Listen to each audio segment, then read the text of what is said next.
And welcome back. Today's review is going to be a little bit different, and not only because this beer actually has a label. So I actually brewed the base of this beer over a year ago. This is a collaboration with Conscious Ales called Casa Flora, and it's not just called Casa Flora because that's my name. Casa Flora is actually the name of their house culture, which is what they inoculated this with. So here's the story. I met Chris from Conscious Ales at this beer festival in Encinitas a long time ago, like pre-quarantine. And we got to chatting and we decided to do a collaboration together. And this guy is all about aging beer. Let me tell you, he's got like friggin' 80 kegs going. It's kind of crazy. Anyway, so we decided, because I was serving my cherry Saison at this festival, that we should kind of do a play on that. So what I did was brew my base Saison recipe, but kept all the cherry juice out of it. And Chris then took that keg, like literally picked it up in LA and drove it back down to San Diego, and inoculated it, let it sit for 4 months, and then added 10 pounds of Bing cherries to it, let it sit for another 4 months, and then bottle conditioned it for another 5 months. And then made a beautiful label and bottled it and brought it up to LA. This guy drives a lot, I think.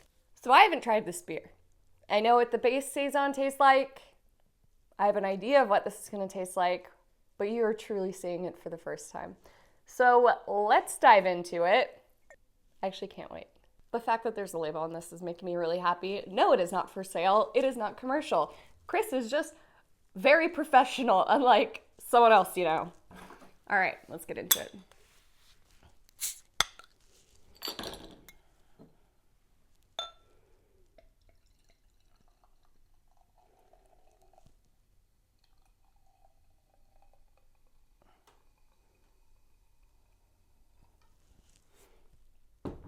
Oh my Lord.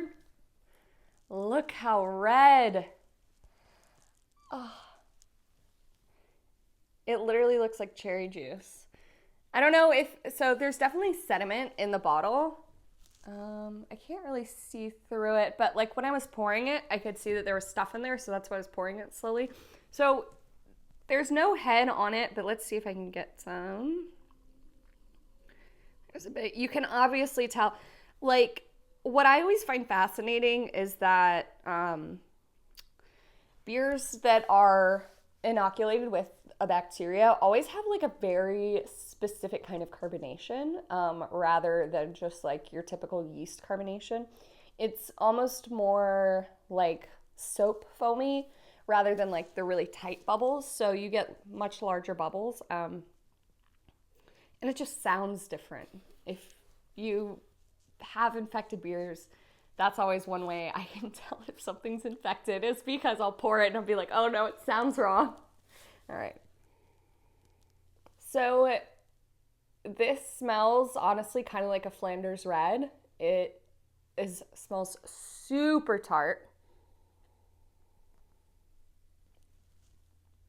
I'm getting like an apricot tartness. I don't pick up a ton of cherries, but like it's the stone fruit. Cherries just like don't ring to me as super tart, so I think that's why I'm not fully picking up on that. It smells light, but also it smells like it's going to make my jaw hurt a little bit from the tartness. It's got that like warhead kind of tartness vibe in the smell, but let's try it. I'm like kind of nervous. Ah!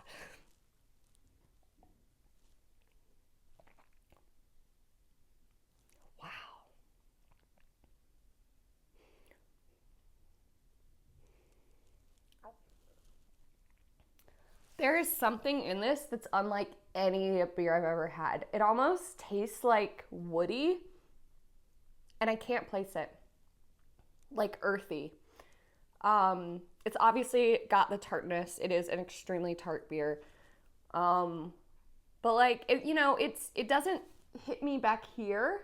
It's more directly on the middle of my tongue, which is where I want my tartness to hit when I'm drinking a sour beer. Man, that earthiness is so specific. So that has to be from the Casa Flora culture. What it reminds me of, and this is probably just because I've been doing a lot of gardening lately, is the smell of like fresh, dry earth. But that taste, it literally tastes like that smell in the middle of my tongue. And it's really fascinating. And like, you might think like, oh, it tastes like dirt. No, it tastes like earth, and like, it tastes like gardening, which is like kind of bizarre to say, but it's really nice, and it actually makes me want to drink it more because I'm like trying to figure it out.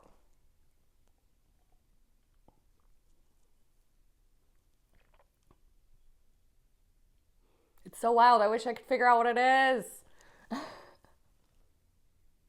This beer is really great.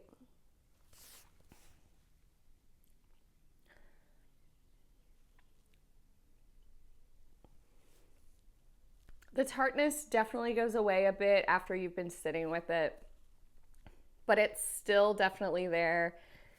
I feel like I've just been eating like Sour Patch Kids or something. That's like kind of how my mouth tastes right now, which is great. You know, I'm sure like it doesn't hit me as like super cherry, but if you think about it, Bing cherries are actually kind of on the more tart side. So like if we would have used like the black cherries or whatever, I think there would have been more of that classic cherry flavor. But I think the Bing cherries actually are pairing with the sourness and kind of pushing it to be tart, yes, but like also kind of more of a rounded tartness. Well, I'm going to call this one a success. I can't believe I'm finally drinking it. We've been talking about this beer for over a year. Like, I've never had anything go for longer than a year. I'm surprised my YouTube's still around, honestly. Well, thanks so much for watching. Like and subscribe. I've got a Patreon going. You can get bonus content for the podcast, early videos, merch, whatnot. Check out my new podcast, Brewing After Hours with Casa Flora. It's on all the streaming networks. And we're putting out a new show once a week with great interviews and just some weird beer history to go along with them. So check that out. And I want to give a big shout out to my newest patrons, Brian, Michael Kehoe, and Kenneth Joe Johnson. Thank you so much for your support. I'll see you guys next time.